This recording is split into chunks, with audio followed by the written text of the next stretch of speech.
Beetle.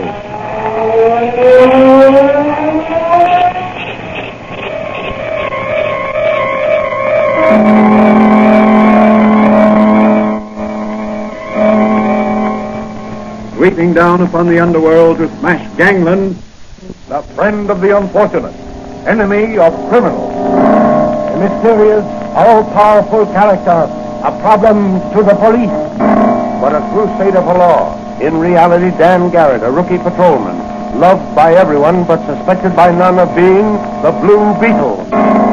As the Blue Beetle, he hides behind a strange mask and a suit of impenetrable blue chain armor, flexible as silk but stronger than steel.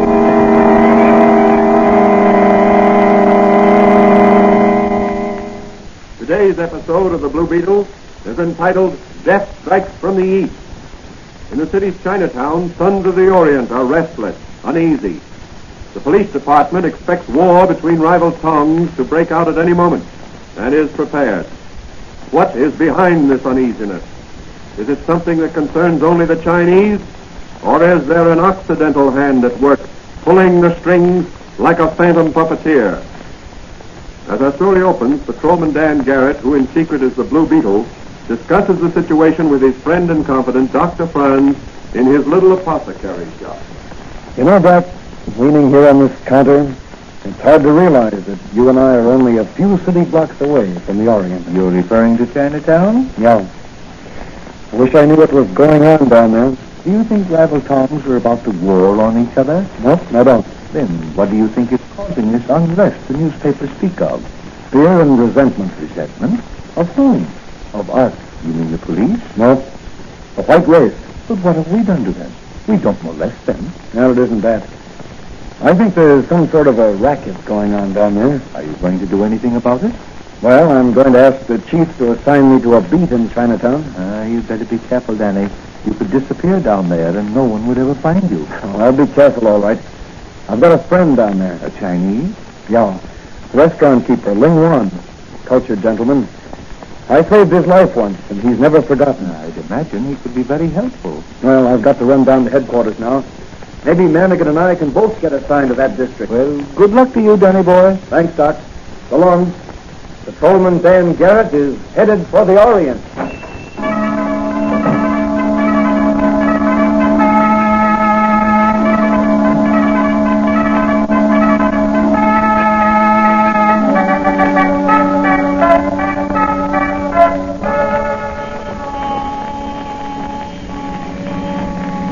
You know, Johnny, it's a wonder to me there ain't more big fires down here in Chinatown. Why, Mike? Well, everything's so congested. How's the fire engine ever going to get through here? Well, I'd be willing to bet that if I should sound the siren on this car, we'd have a clear track ahead almost immediately. Yeah, them babies can certainly scatter in a hurry. Hey, what's that now? All right. That's Bud smashing up that Chinese restaurant. Come on, Manigan. That looks like Ling Wan's place. Okay. Hey there, you hearing, Serpent? Lay off or I'll blast you. All right, pipe down. Where's the guy what done this? The whirlwind has struck. Who knows whither the whirlwind goeth? Hey, what kind of talk is that? Whirlwind me eye, it was a bunch of hoodlums. Hello, Ling Wan. Ah, my friend, the Honorable Dan Garrett. After the whirlwind, the face of the sun appears to spread light upon a dark and dreary scene. I'm afraid the face of the sun has appeared too late to be of any help to you, Ling Wan. That which hath been is done. Yeah, but we're the law, and we want to know who done it. Ling Wan, this is my friend and brother officer, Mike Manigan. The devastation which is mine is honored by the presence of a friend of the brave and honorable Dan Garrett. Well, now, we'd like to get the facts in this case. Suppose you let me talk with Ling Wan, Manigan, while you make a report on this. I've had a hunch something like this was happening frequently here in Chinatown.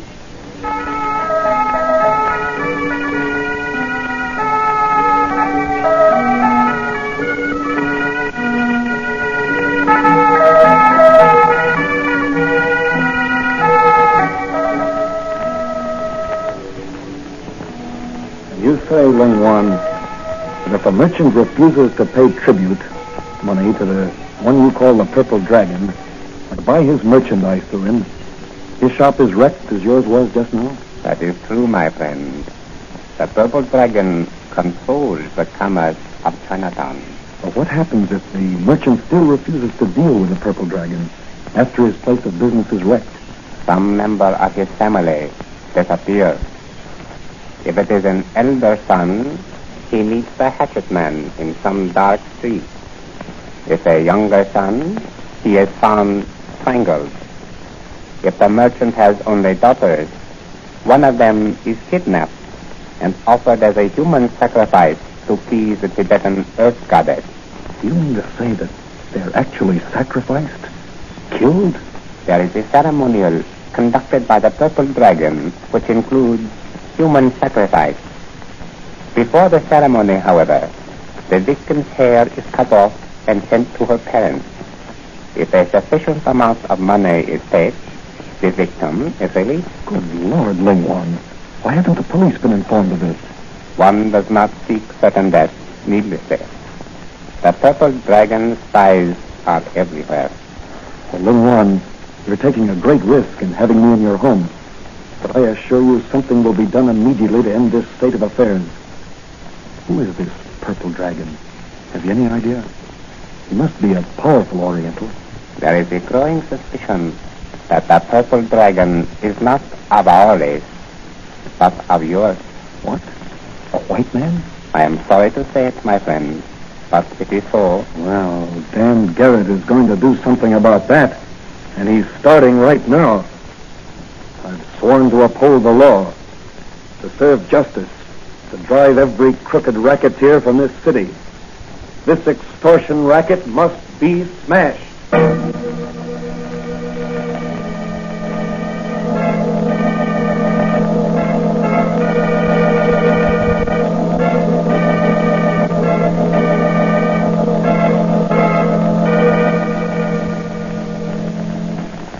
Doc, I've never heard of such a fiendish method of extracting money from honest businessmen. And you say Lingwan believes the Purple Dragon to be a white man? That's right.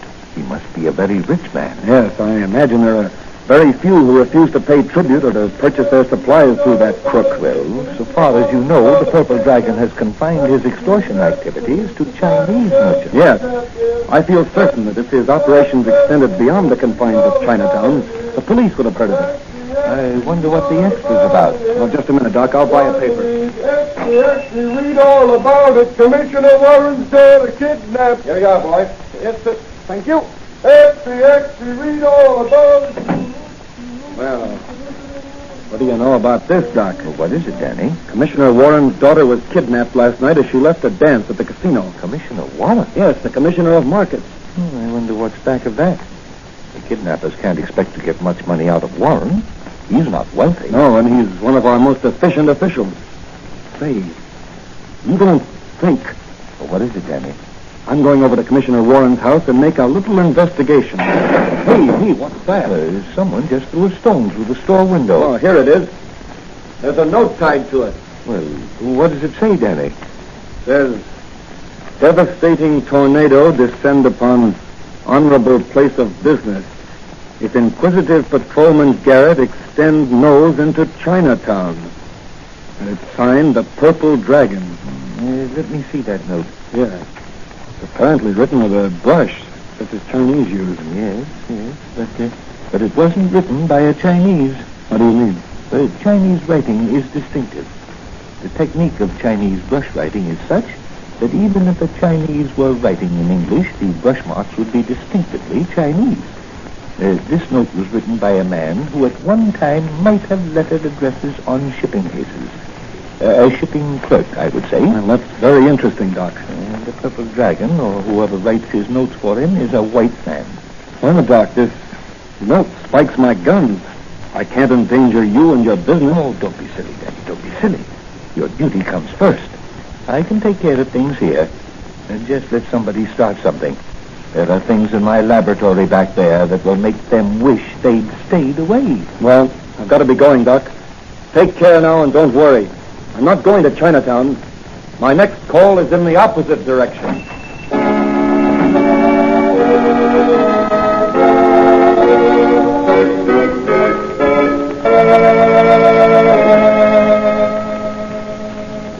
Commissioner Warren, I've been assigned by the police commissioner to do a little investigating in this case. Yes, I'm glad you have, my boy. I'd appreciate any information you could give me, Commissioner. I'll give you what I can. Have you any enemies? Yes, plenty of them. In my position, there are bound to be individuals and groups who resent my interference with their attempts to extort money from the firms that do business with the city. Oh, there is an extortion racket. Well, yes. At least I am convinced that many merchants are paying out money to protect their goods and places of business from destruction. In Chinatown, for instance? Why, yes. How did you know? I have a friend in Chinatown. I see. Well, to be frank with you, I've been conducting a quiet investigation down there. You think your daughter's kidnapping is in retaliation? I'm certain it is. Why? This note. I received it about an hour ago. Here, read it. The Tibetan Earth Goddess is angry.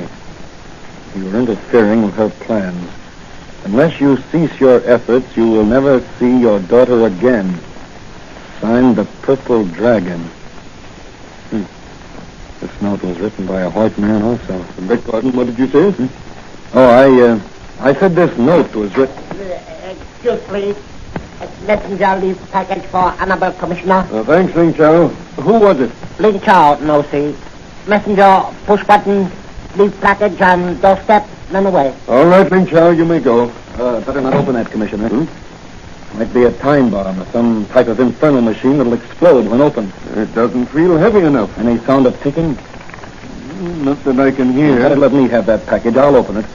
You stand over there. Now be careful, Garrett. Boss can't afford to lose men like you know. Thanks, Commissioner. Well, here goes. What is it? A box full of golden hair. My daughter. Her hair is that color. You don't think that... Oh, no, she's not dead yet, but something will have to be done quickly, and I'm going to do it. What are you going to do, Dan? I've got a hunch, and I'm going to play it. What can I do to help? Call up the Income Tax Bureau and find out, if you can, which 2 or 3 persons in the city showed the greatest increase of income last year. Also, find out anything else you can about them. When you get the information, phone it to Dr. Franz or to me at his shop. I'm certain that one of these persons will prove to be the Purple Dragon.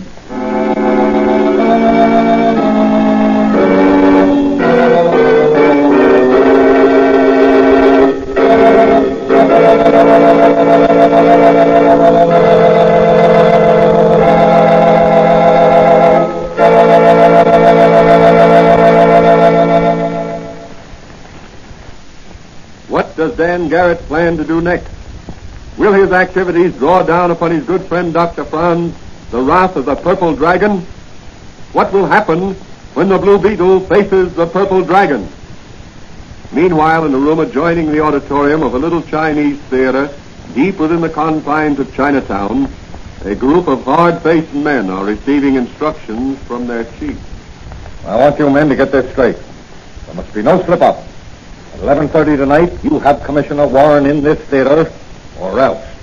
I don't care how you get him here, but get him. Sure, boys, we'll get him. You're bringing him in the back way.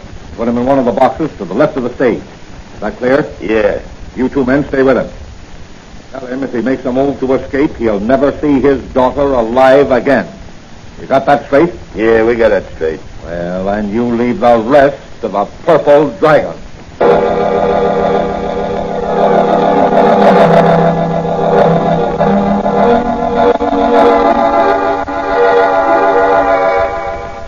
In Dr. Franz's laboratory, Dan Garrett is donning the mask and blue chain armor of the Blue Beetle. Oh, Danny, Commissioner Warren called just before you arrived. Oh, what did the commissioner have to say?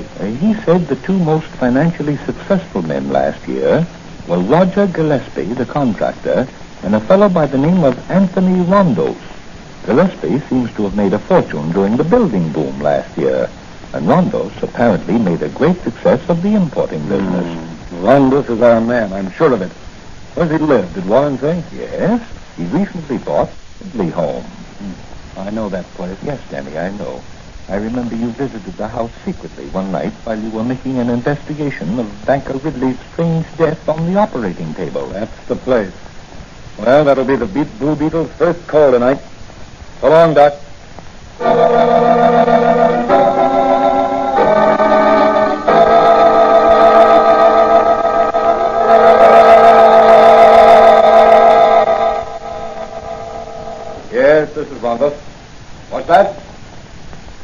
Now, listen, Maisie.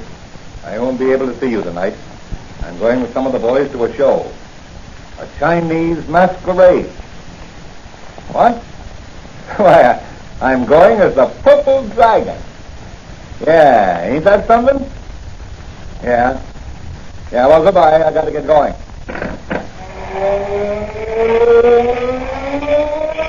The Blue Beetle. Yes, Mr. Purple Dragon, alias Tony Ronda, extortionist and blackmailer, the Blue Beetle. Oh, you're wise to my racket, yes, and I'm going to end your racket tonight. That's what you think.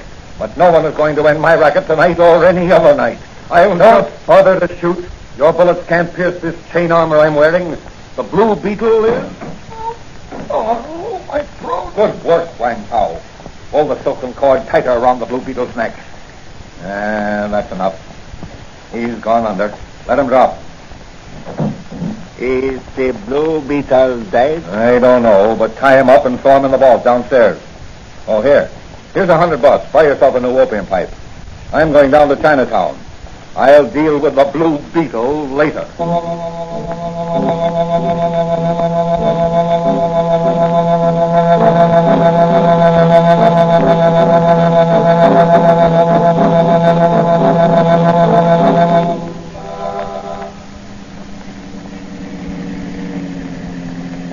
I demand to know where you're taking me. To see your daughter, Commissioner Warren. Where is she? Where have you hidden her? If you've harmed the hair of her head, I'll Don't worry, Commissioner.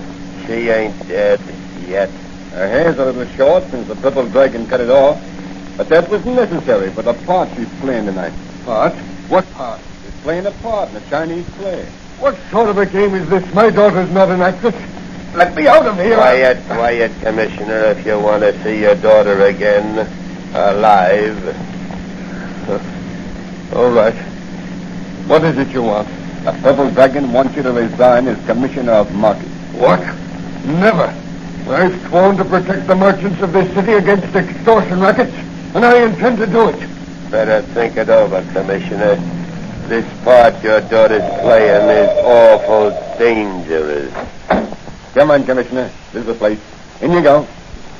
Maybe you'll change your mind when you see the play.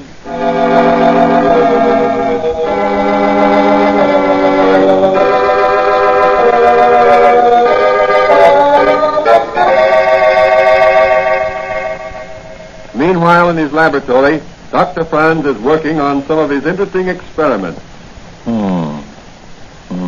Yeah. Now, let's see. 4 cc's of number 17. Someone out front in the store. Coming? You always same Doc Franz? Yes, I am Dr. Franz. What can I do for you? Only, how do I look in this Chinese costume? Well, Danny, bless my soul. You know, for a minute I thought Confucius himself had entered my shop. And my disguise is good. Oh, it's excellent, Danny, excellent. But why is the Blue Beetle dressed as a Chinese coolie? Well, the Blue Beetle is attending a theater party in the old Chinese theater tonight as an uninvited guest. And I think that when the party is over, the Purple Dragon and his extortion racket will be a thing of the past. Anything I can do to help? Yes. I saw among your collection of curios an ugly Chinese warrior's mask. I'd like to borrow it for tonight. Well, certainly, Danny, certainly. I'll get it for you. It's in this chest right over here. I'm going to throw a scare into some real as well as fake Chinese tonight. Here it is. There. Hey, what an ugly mask. Here, let me put it on. There we are. Now, how do I look? Oh, terrifying. That's good. Well, the stage is set and the audience is waiting. Good night, Doc. The Blue Beetle is playing a new role tonight.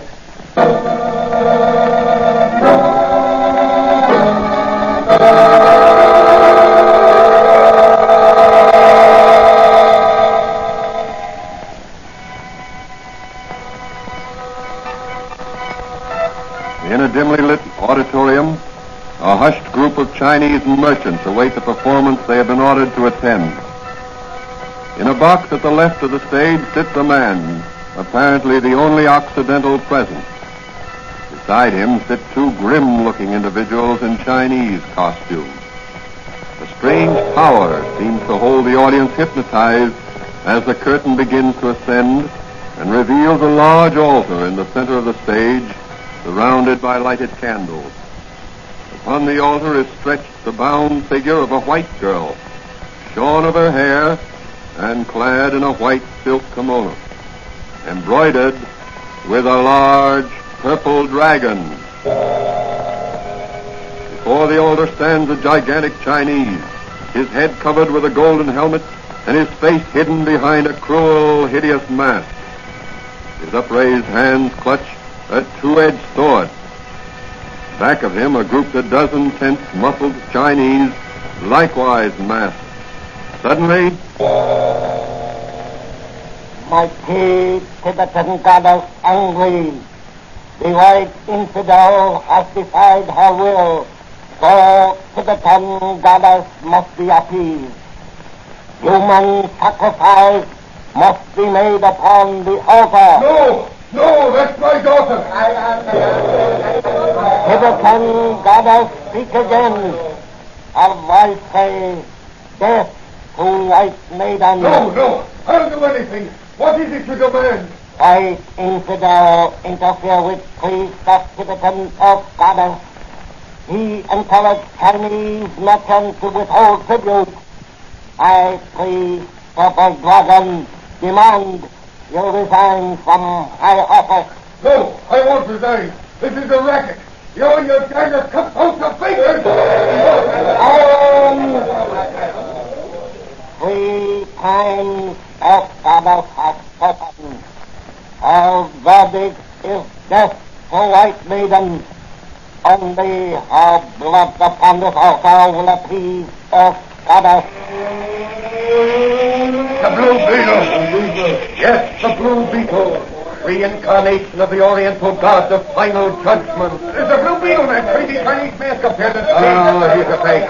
The real Blue Beetle is in the vault of my home. When Cow put him there. Earth goddess in person. He calls for sacrifice. Oh, Earth goddess, I give you your... Drop that sword or I'll blast you with my magic ray. The word of Earth goddess is in ruling. He cannot be touched. Ruling gives Earth goddess her sacrifice. Get the Blue Beetle. You ruin our racket. Oh, Bugsy, think this. One bang on all of you. Real Chinese, fake Chinese. I can handle you all. This is for you, Muggsy. There goes your masked purple dragon. And here you go. And here comes the police to pick up the pieces. Hey, come on, let's get out of here. The cops are... No, you don't. There'll be room for you in the wagon. Look out, Blue Beetle, that Chinese, the sword. That will take care of you. These Chinese devils are sword. Thanks, Commissioner, for the warning. Hey, you merchants in the audience. Here's your chance to clean up your own racket. Go do it, China. Clean out the rats that have been infesting your business. No more will the purple dragon take the sword of human sacrifice over your head. He has been unmasked by the Blue Beetle. The Blue Beetle's work is done.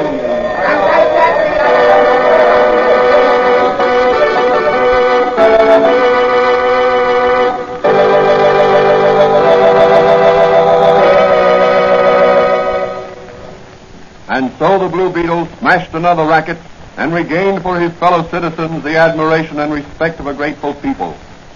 Later that night, the Patrolman Dan Garrett, no longer in the costume of the Blue Beetle, sits in Dr. Franz's laboratory discussing the case with Dr. Franz. Well, Danny, what gave you your first clue? The package of hair the commissioner received. And to think that such things can be. Why didn't some of those Chinese merchants report this racket to the police? Fear of vengeance. You know, Doc, fear is the greatest enemy of mankind. Back of every hatred, every failure, every broken human relationship. That's very true, Danny. Well, Doc, I'm going along now. Got to get some sleep sometime. That's true. Patrolman Dan Garrett has to rest if the Blue Beetle wants to fly. Good night, Doc. I'll drop in tomorrow and see how you're coming along with that new portable television set you're building.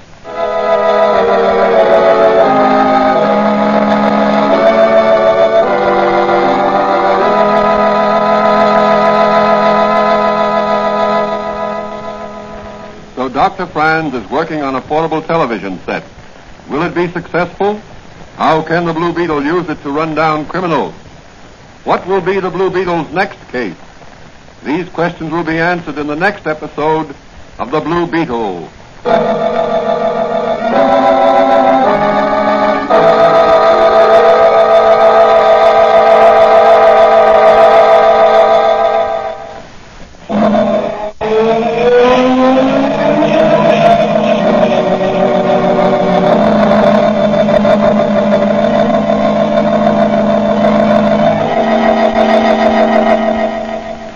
Beetle is a copyrighted Fox feature appearing in Mystery Men Comics magazine on sale at your newsstand. The Blue Beetle is on the air twice a week on this same station. Consult the broadcast schedule in your local newspapers. And don't forget to listen in.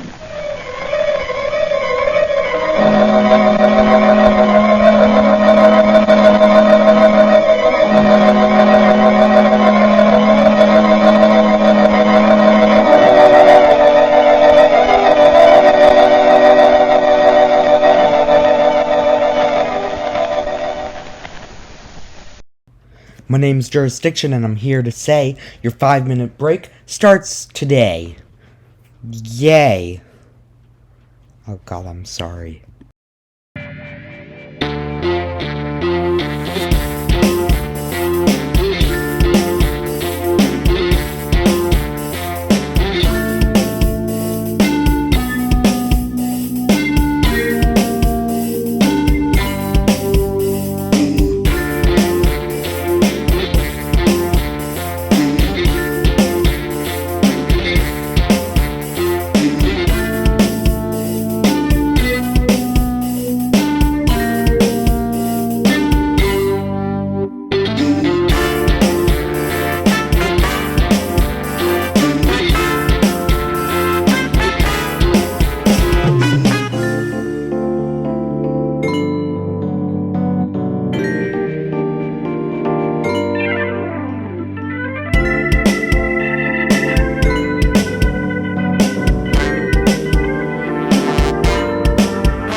Alright, we're back. Get ready for the next episode. Whoop whoop!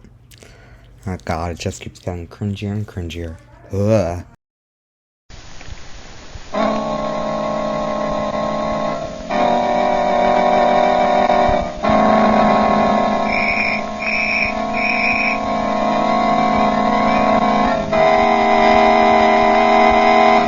The Blue Beetle.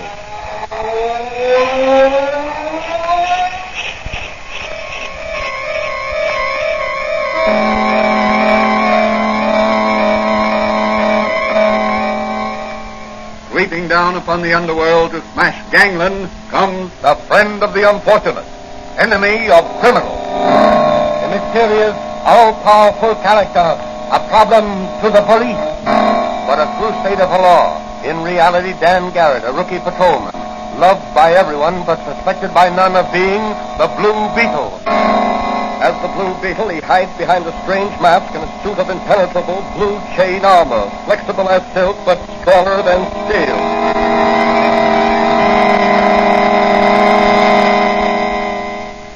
Today's episode of the Blue Beetle is entitled The Sea Serpent. Rumors have reached the city that a sea serpent has been ravaging the nearby coast.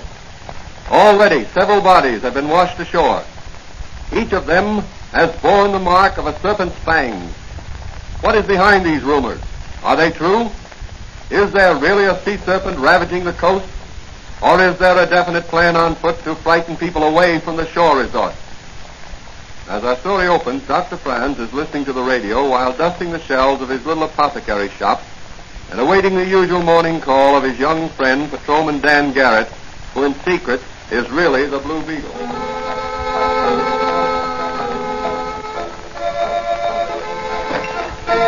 Morning, Doc. Oh, hello, Danny. Hey, what's that, a radio? Don't tell me you're going to modernize this quaint little shop of yours. Oh, it's not that bad. I just thought I'd like to have a little music once in a while. The customers also like to get the baseball scores and the news. Fine. What are you and Mike Manigan doing these days? Any special assignment? No, it's been a little quiet since we chased those racketeers out of Chinatown.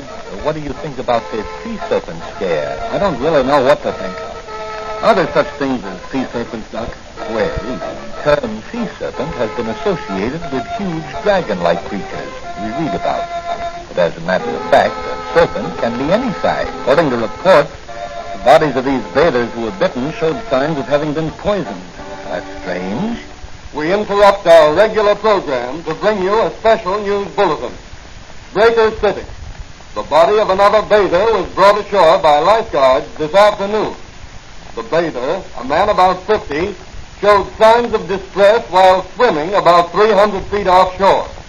His cries for help were immediately answered by lifeguards who rushed to his rescue. However, when brought to shore, he failed to respond to efforts at respiration and died on his way to the hospital. Doctors who examined the man reported finding marks upon the man's leg resembling snake bites. They contend that the man did not drown, but died from the effects of poison. Late news dispatches will be given over this station as received. We continue now with our regularly scheduled program. Very strange. Yes, in fact, I'd say the whole thing looks very fishy to me, if you'll excuse the pun. Well, what are you going to do about it? Well, our territory doesn't extend beyond the city limits, but I'm going to ask the commissioner to let Officer Manigan and me take a run down to Breaker City and see what we can uncover. That's a good idea, Danny. The sea air will do you good. If I go, I'll drop in the sea when I get back. Are you wearing the poison detector ring I gave you, Danny? Wouldn't be without it. You may find it useful on this case. Remember, the stone turns from green to yellow in the presence of poison. I know. Well, so long, Doc. If I catch a sea serpent, I'll stuff him and bring him back to you.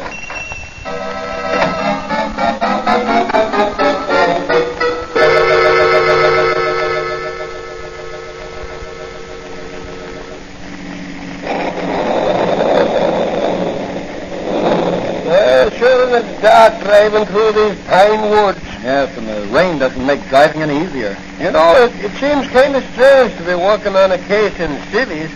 They don't feel right somehow. I guess I must have feel of the police cap and the shine of me police badge. You still look like a cop, Manigan. Do I, Danny? Yeah. Nobody'd ever mistake you for anything but an honest-to-goodness cop. Well, then that's what I am. And I'm proud of it. Hey, say, there's a light ahead. Oh, that must be the lake house. Maybe they can put us up for the night. We can drive over to Breaker City in the morning. Yeah, that's a swell idea. I'll pull in and you run in and see if they can take care of it. Okay.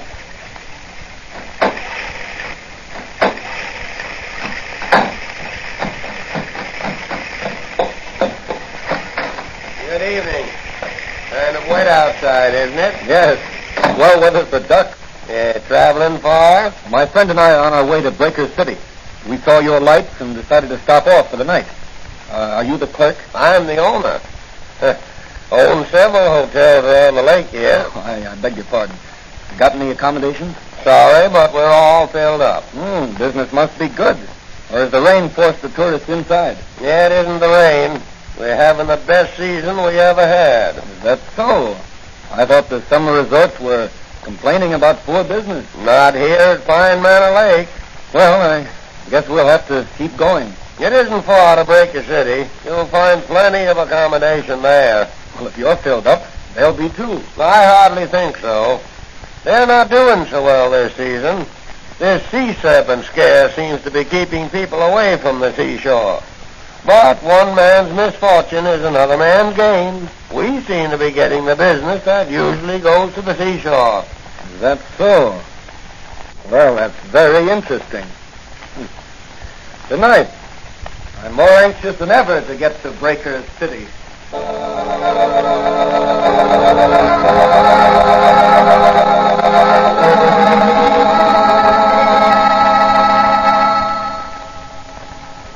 Say, Danny, this is a swell room they gave us overlooking the ocean and only $4 double. Yes, we must be the only guest in the hotel. The lobby is as dead as a museum after closing hours.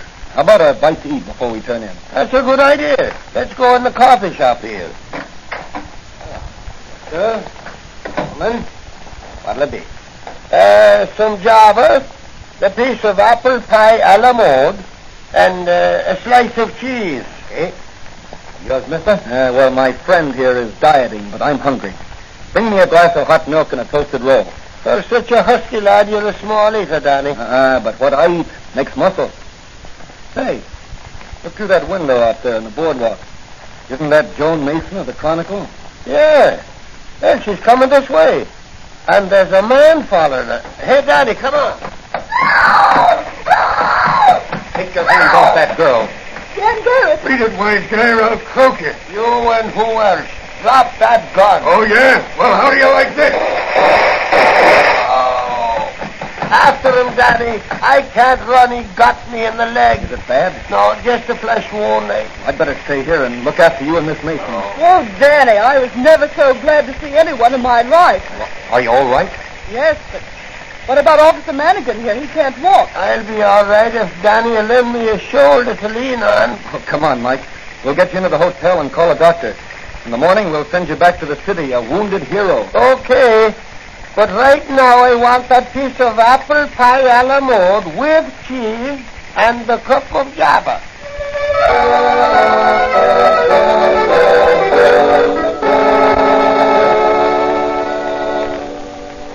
You say, Joan, you talked with one of the lifeguards who's made several rescues?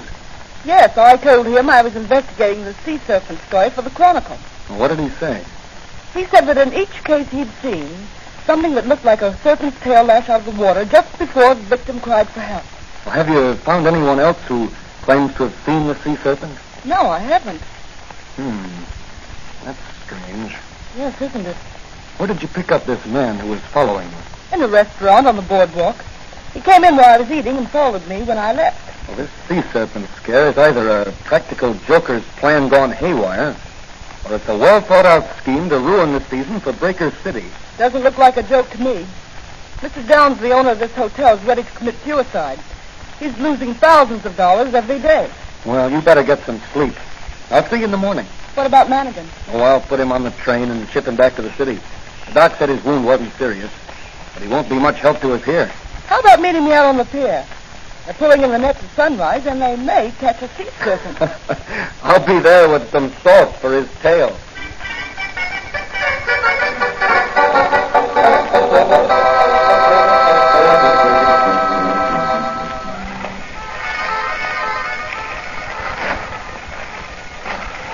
better hurry, Joan. They're starting to haul in the net. I'm right with you. Oh, there's Mr. Downs. I want you to meet him. Good morning, Mr. Downs. Oh, hello, Miss Mason. This is Dan Garrett. Beautiful day, sir. Maybe to some people, but not to me. You seem down in the mouth. You'd be down in the mouth if everything you'd strive for was gradually slipping away from you. I understand you're financially interested in Baker City. I own the Sunset Hotel, for one thing. This sea serpent business is making it tough for you. Tough is not the word. I'm on a special assignment from the New York City Police Department investigating this case. Oh, are you? Well, I certainly hope you can clear up this mystery. It's costing us hotel and concession owners thousands of dollars a day to keep open. There's no business except day excursionists. Well, I'll certainly do what I can. Suppose you and Miss Mason come with me. I want you to meet Professor Meredith. He's an authority on fish and such things, and he's in charge here. I'd like to meet him.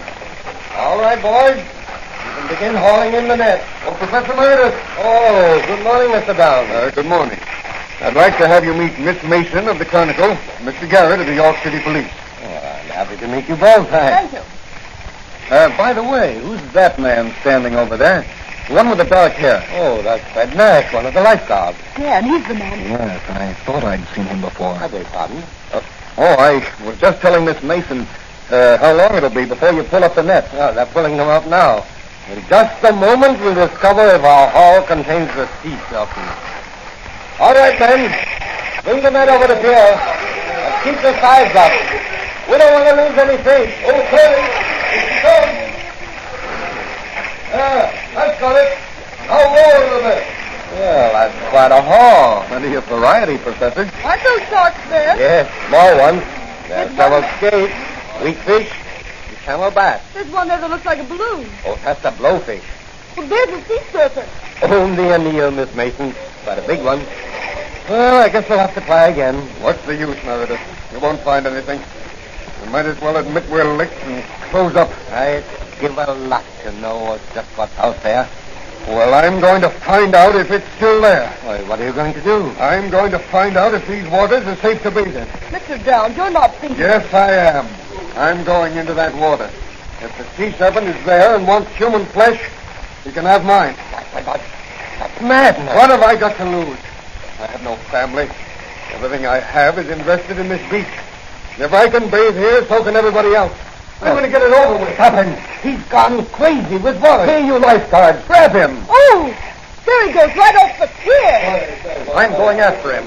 No, Dan. There go the lifeguards. They'll get him. Keep your eyes on them, everybody. I'm going in, too. No, Danny, no. Let go of me, Jones. I'm going out in that rowboat under the pier. Look, Mr. Downs is swimming away from the cars. He's a strong swimmer. Whatever made him do it? This thing has played on his mind for a long time. Look, one of the guards is calling for help. One of you men run for a doctor. And phone the lifeguard station for a pulmotor. Look, Mr. Downs has grabbed the lifeguard and Something's happened to Downs. he's let go of the lifeguard and it's sinking. Hurry, Danny, with the boat. Oh, the serpent's got Mr. Downs. He's got him. I know it. I know it.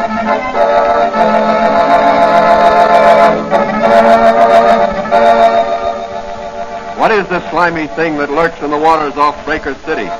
Is it a sea serpent or a poisonous fish? Will Danny solve this mystery, or will the Blue Beetle have to go into action?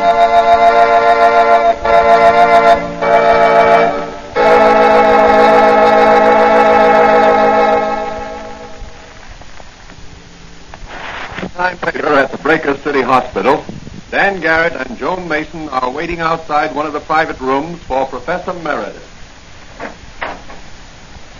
How is he, Professor? Mr. Downs is dead. Dead? Yes. Didn't the pulmotor help him? Mr. Downs didn't die from the effects of submersion. He died from the effects of a poisonous bite. Then you think...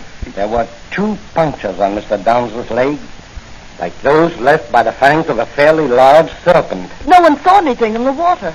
Strange how the effect of that serpent's bite is exactly like the bite of a cobra. The reactions are identical. Could it be a water moccasin? You don't find water moccasins in the ocean, and their venom doesn't work in the same way. It works on the blood.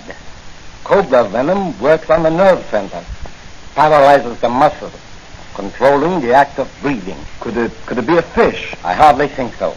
No. The punctures were more like those of a fairly large snake. There aren't any cobras that live in the water, are there? The nearest thing I can think of is a serpent, which is found in the tropical waters of the Pacific Ocean. But it's never been found in these waters. Well, I've found out what I want to know. What are you going to do now? I'm going back to the city to check with my friend Doc Friend. He may be able to help on this case. When are you coming back? I'm not sure. Well, I think I'll stay a while and see what else I can pick up in this case for my newspaper. Okay, but keep away from those 2 lifeguards. They're bad medicine.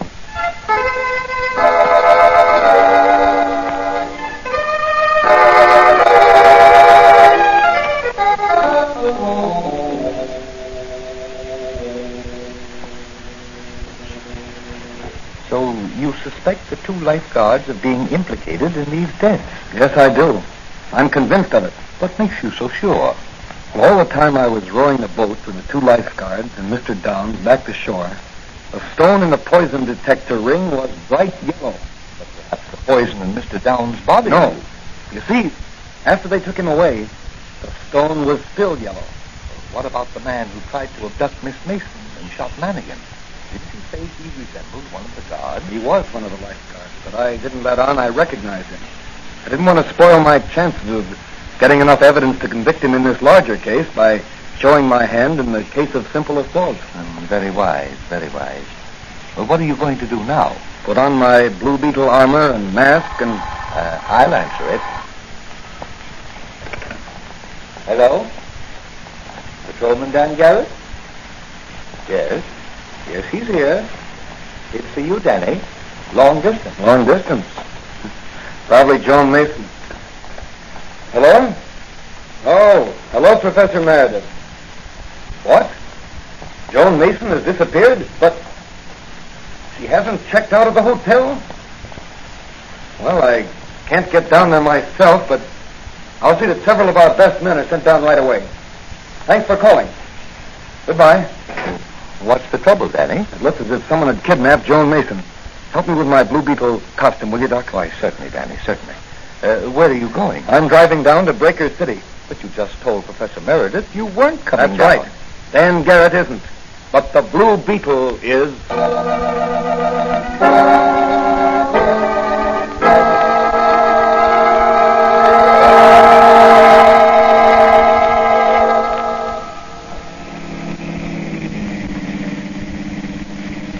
Certainly pleasanter driving down in the moonlight than it was in the rain. Oh, there's somebody walking ahead of me in the road. He's got a long stick and a flashlight. Probably been fishing by moonlight.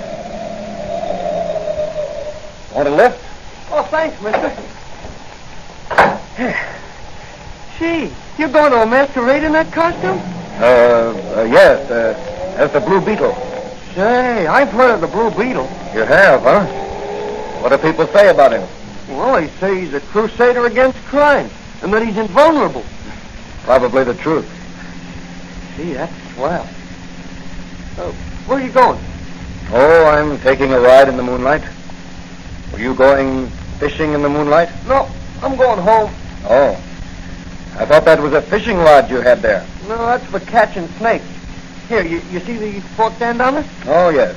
Yes, I see it now. What do you do with the snakes? Sell them. Sell them? Mm-hmm. To whom? Oh, a couple of fellas back there in the woods.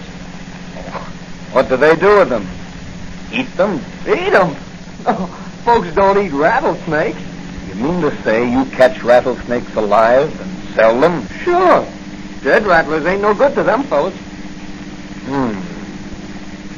Say, if I gave you $1, do you think you could lead me to the place where these fellows you mentioned live? Well, sure I can. But you don't have to pay me $1, mister. I'll take you there for nothing. Okay, son.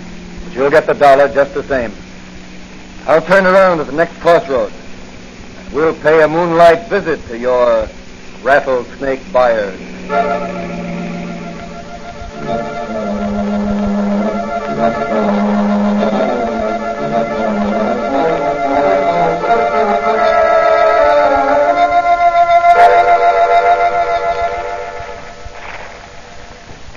So Miss Mason, it's very unfortunate for you that you got as far as you did with your investigation.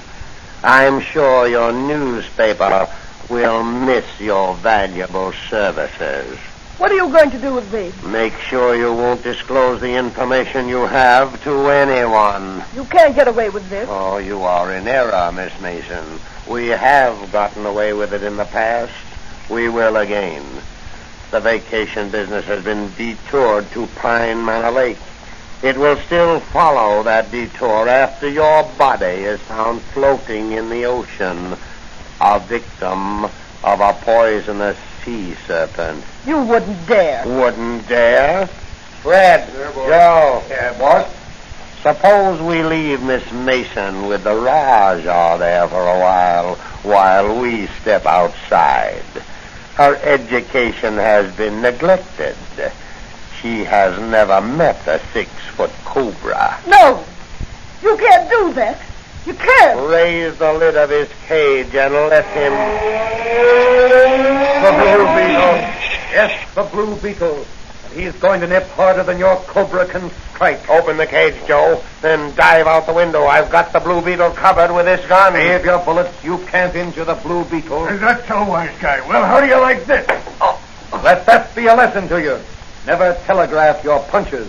Back up, you Blue Beetle. No, you don't. Well, how do you like this, Blue Beetle? A rattlesnake around your neck. You're a fool. No snake can bite through this chain armor. Here, I give it back to you. Take it off. He'll kill me. You're yellow when you're cornered, you murderous crip. Look out, Blue Beetle. Don't stay over the King Cobra's cage. Get me out of here. Take it off. Get me out of Wait. here. I'll paralyze him with my magic ray. There, that'll hold him for a while. Now for the one around your neck, Slavitt. There. I should have let you die the agonizing death some of your victims have died. I'm bitten. I'm poisoned. I'm going to die. Not by poison, Slavitt. The law will take care of you in the proper manner. Here, Miss Mason, give me a hand. We'll handcuff these lifeguards to the snakes' cages.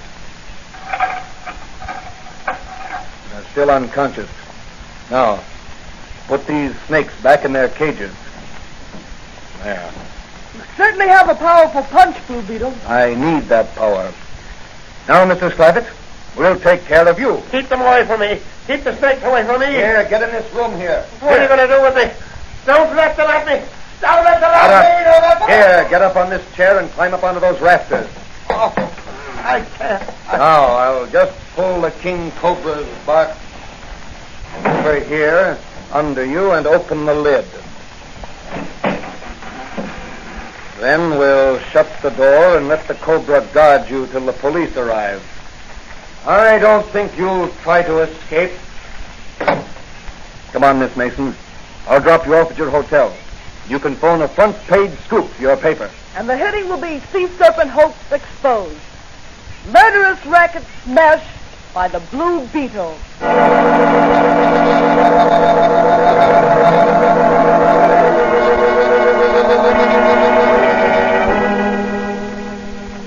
But, Danny, how did the lifeguards operate? They couldn't take the cobra into the water with them. No, they extracted the poison from his poison sacs. Used it in 2 hypodermic needles taped together.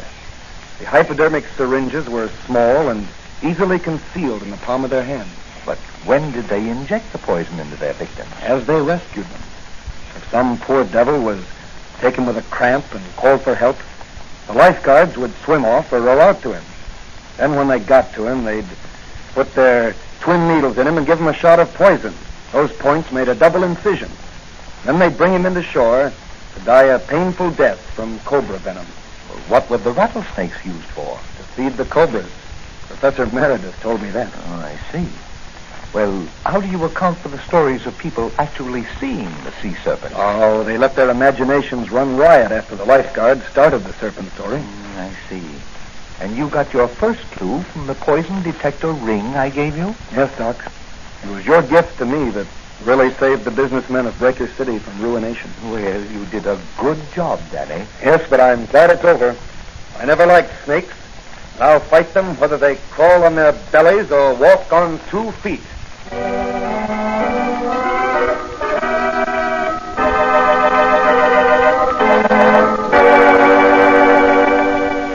And so another fiendish racket was smashed by the Blue Beetle.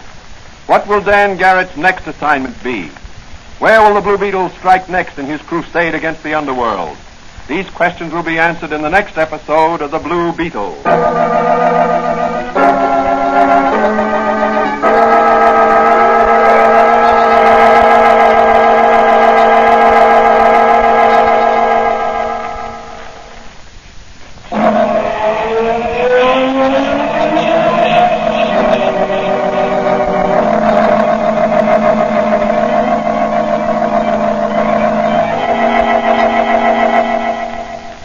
Beetle is a copyrighted Fox feature appearing in Mystery Men Comics magazine on sale at your newsstand. The Blue Beetle is on the air twice a week on this same station. Consult the broadcast schedule in your local newspapers. And don't forget to listen in.